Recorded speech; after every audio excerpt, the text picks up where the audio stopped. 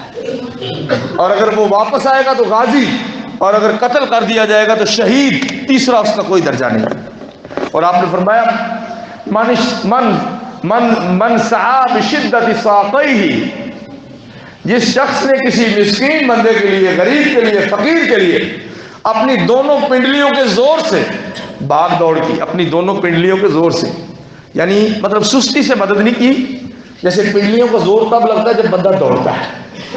بشدت ساقیہ, اپنی دونوں پنڈلیوں کے زور سے اس نے کسی فقیر کی مدد کی, مسکین کی مدد کی, مسلمان نبی پاک کی امتی کی مدد کی. تو اللہ کے نبی صلی اللہ علیہ وسلم فرماتے ہیں کہ جنت اللہ تعالیٰ اس کو مستحق بنا دیتے ہیں جب وہ فقیر کی مدد کرتا ہے. اور فرمایا کہ جب یہ اپنے پاؤں پہ چل کے جا رہا ہوتا ہے کس کی مدد کرنے, قیامت کے دن جب سب کی ٹانگیں کانپ رہے ہوں گی یہ صحیح سلامت کھڑا ہوگا. قیامت کے دن جب لوگوں کو عذاب ہوتا دیکھ کے, کوئی گھسیٹ کے لے کے جا رہے ہیں, کسی کو دور سے جہنم میں پھینک رہے ہیں, کسی کو جوتے مار رہے ہیں, کسی کو ناک کے بل فرعون اور نمرود کو منہ کے بل الٹا کر کے, تم بڑے متکبر تھے, اس کو الٹا کر کے گھسیٹ کے لے کے جا تو بندے کانپ جائیں گے قیامت کے دن. اور اس دن جب ٹانگیں کانپ جائیں گی, اللہ کے نبی نے فرمایا کہ خوشخبری ہے ان کے لیے جو اپنی پنڈلیوں سے چل کے فقیروں کی مدد کرتے تھے, آج ان کی ٹانگیں نہیں کانپیں گی, یہ صحیح ثابت قدم کھڑے ہوں گے. کتنی فضیلت کی بات. اور جتنے دوست ہیں, غریب بندہ اپنے مسلمان کا تعاون کر سکتا ہے, اور امیر بندہ بھی کر سکتا ہے. ایک بندہ کہتا ہے نہیں ہمارے پاس گنجائش نہیں ہے, تو آپ یوں تو کر سکتے ہیں نا کہ تھوڑا بہت اس کا تعاون کریں. اور جس کا کوئی تھوڑا بہت تعاون کرے اس کو چاہیے کہ تکبر نہ کرے کہ پکڑو اتنی سی میں کیا کروں گا, پکڑو اپنے پاس رکھو. میں تمہیں ایک قصہ سناؤں. ایک بندے کو میں نے, وہ بابا تھا کوئی افغان, وہ میں کار میں بیٹھا ہوں تو مانگنے والے اوپر ہی چڑھ جاتے نا آگے, میرے پاس 5 کا سکہ تھا تو میں نے اسے دیا, کہہ رہا چلو یہاں سے لے لیے, ہمیں کیوں اتنا تھوڑا دیتا ہے, ایسے مجھے ڈانٹ کے گیا. تو نبی پاک صلی اللہ علیہ وسلم نے فرمایا کہ 3 بندوں کی طرف اللہ تعالیٰ رحمت کی نظر سے نہیں دیکھے گا قیامت کے دن, ایک ان میں سے جو غریب بھی ہے اور متکبر بھی ہے. اس لیے جتنا کوئی تعاون کرے قبول کر لو, اور اللہ سے دعا کرو یا اللہ مجھے اتنا بھی کسی کا محتاج نہ کرنا. اور اگر ساری زندگی محتاجی سے بچنا چاہتے ہیں تو اپنے ماں باپ کو ہر قسم کی ضرورتیں پوری کرو, اپنے ماں باپ کی ہر قسم کی ضرورتیں پوری کرو. اور اس کا طریقہ کیا ہے, فارمولہ, کہ ایک سرٹیفکیٹ مل جائے کہ کیا آپ اپنے ماں باپ کا خیال رکھتے ہیں یا نہیں رکھتے. سرٹیفکیٹ کیا ہے, اس کا سرٹیفکیٹ یہ ہے کہ آپ کے ماں باپ کو اگر تو کہنا پڑتا ہے تو پھر آپ صحیح خیال نہیں رکھ رہے, اور ان کے کہنے سے پہلے اگر ضرورت پوری ہوتی ہے تو آپ نمبر 1 ہے اللہ کی نظر. اللہ ہمیں ان لوگوں میں شامل فرمائے. حضرت زین العابدین علی ابن حسین, حضرت حسین کے بیٹے اور علی کے پوتے, جس دن فوت ہوئے تو مدینہ کی بیوہ عورتیں رو رہی تھیں. انہوں نے کہا کہ آج کے بعد ہمارا ماہانہ راشن کہاں سے آئے گا, وہ تو علی کے پوتے علی ابن حسین زین العابدین وہ ہمیں مہینے کا راشن دیا کرتے. اور امام ابن قیم نے 8ویں صدی ہجری میں امام ابن قیم شام کے ملک میں اپنے استاد اور شیخ امام ابن تیمیہ جو جیل کی حالت میں شہید کیے گئے, فوت ہوئے, بلکہ وہیں پہ جیل تھی ان کو, علماء ان کو جیل کیا تھا حکمرانوں نے سچ بولنے کی وجہ سے, وہیں پہ تفسیر لکھی, وہیں پہ شہید ہوئے, فوت ہوئے. ان کے بارے میں کہتے ہیں کہ وہ غریبوں اور مسکینوں کی مدد کرنے میں انتہا کی زور لگا دیتے تھے, اور کہتے تھے کہ پڑھنا پڑھانا اپنی جگہ, لیکن اللہ کے قرب کا ذریعہ سب سے بڑھ کے یہ بھی ہے کہ جو اپنے علاقے میں غریب اور مسکین ہے اس کے تعاون سے بندہ پیچھے نہ ہٹے. ایک چھوٹا سا کاروبار بندے نے شروع کیا ہوتا ہے, اس کا کاروبار ڈاؤن ہو جاتا ہے بیچارے. 100 بندہ مل کے اگر 10,000 روپیہ اس کو دے تو کہاں گیم جاتی. اپنی زکات ہی نکال دو, کسی کے کاروبار کو سپورٹ کرنے کے لیے اگر وہ فقیر ہے، مسکین ہے، تو آپ زکوٰۃ بھی دے سکتے ہیں۔ آپ کسی کی بچی کی شادی میں جیسے زکوٰۃ دے سکتے ہیں، اس کے بچے کی شادی میں بھی دے سکتے ہیں۔ زکوٰۃ کس کو لگتی ہے؟ ایک وہ جو آپ کے زیر کفالت نہ ہو، مثلا بیوی کو نہیں لگتی، آپ کے بچوں کو نہیں لگتی آپ کی زکوٰۃ، اور دوسرا وہ جس کی بنیادی ضرورتیں کھانا پینا اور رہائش پوری نہ ہوتی، اس کو لگتی ہے۔ اللہ ہمیں عمل کی توفیق عطا فرمائے۔ وآخر دعوانا الحمدللہ۔